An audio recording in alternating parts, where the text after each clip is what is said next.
De regreso a Salud en Mesa Redonda, exaltando los valores bioéticos de la sanación natural. Para este segmento queremos compartir con ustedes la siguiente noticia. Nos las provee el servicio MNT. En inglés, voy a tratar de pronunciarlo en inglés y luego lo traduzco. Most cancer cases caused by lifestyle, environment, not bad luck. La incidencia de cáncer es causada por el estilo de vida y el ambiente y no por mala suerte. Esto se acaba de publicar en el journal que se llama Nature y es en respuesta a un estudio que contradice otro que se publicó en la revista Science en enero pasado, enero del 2016, que sugería que la mayor parte de las incidencias de cáncer se establecían por mala suerte o el bad luck. Y fíjate, estaban utilizando una buena fuente porque estaban utilizando investigaciones de Johns Hopkins, donde ellos aseguraban que la mayor parte del 65% de los cánceres, póncheme ahí la lámina número 6, señor director, si es tan amable, de Johns Hopkins, donde decían que 65% de los cánceres eran causados por mutaciones al azar del DNA y los 35% de los casos por combinaciones de mutaciones. Sin embargo, este nuevo estudio publicado de la revista Nature, en la revista Nature, de estadísticas del Stony Brook University en Nueva York, pues están hablando y le están adjudicando un 90%, fíjate, de cáncer causado por estilos de vida y efectos del ambiente, algo como el fumar, contra un 10 o un 30%, puede llegar hasta un 30% si vemos la lámina 8, y causado por factores intrínsecos. O sea que los estilos de vida de la persona, lo que come, lo que bebe y si fuma o no, pueden ser responsables de un 90% y no es una cuestión de mala suerte, como se había querido establecer con el estudio de Johns Hopkins. Como muchas personas piensan, le dio cáncer, como si eso fuera algo inevitable, un catarro, sí, o fuera una epidemia, o fuera algo que no se puede evitar. Pero fíjate que ya estos estudios, basados precisamente en Johns Hopkins. Estudios porque se hicieron el estudio, porque antes de que existieran los estudios, como que es una noción natural, es un principio de vida natural, de que un mal estilo de vida te va a enfermar. Sí, pero se le achacaba, por ejemplo, el cáncer se le achacaba a factores extrínsecos, como por ejemplo... Genéticos. O genéticos, ¿verdad?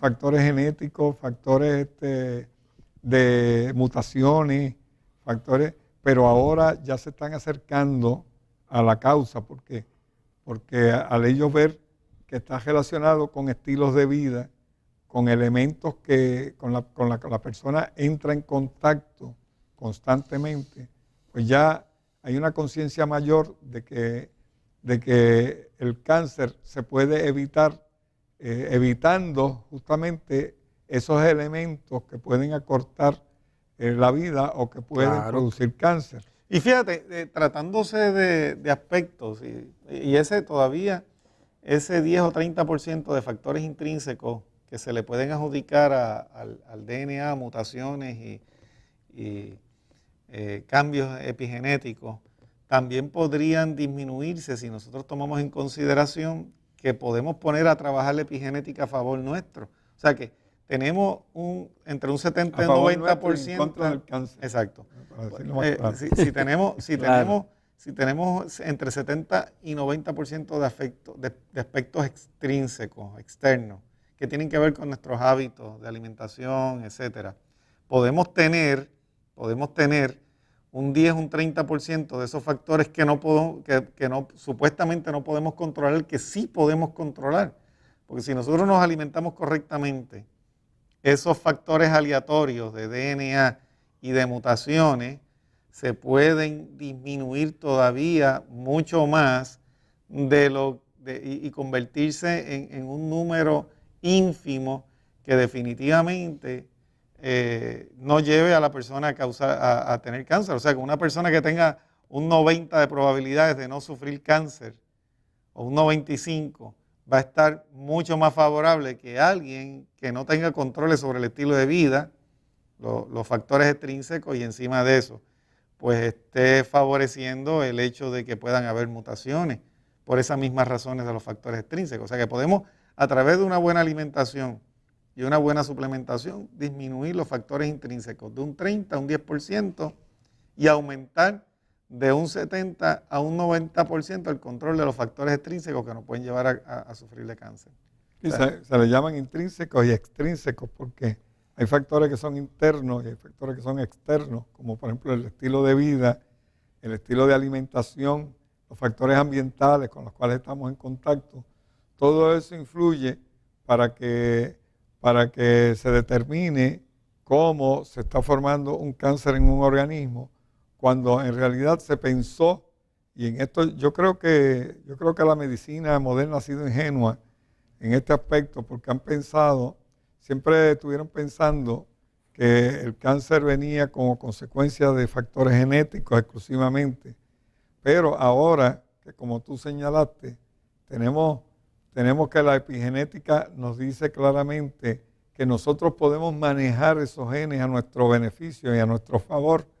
Entonces ya tenemos que prácticamente eliminar todos esos factores genéticos que han estado afectando y convertirlos en factores positivos. Todos esos factores, ya sean intrínsecos o extrínsecos, en factores positivos para nuestra salud y para evitar padecer de cáncer. Fíjate que es algo en la lámina número 13, señor director. En la lámina número 13 dice: colectivamente podemos concluir que los riesgos de cáncer están influenciados por factores extrínsecos, y estos resultados son importantes para establecer las estrategias de prevención y de más investigación en la salud pública.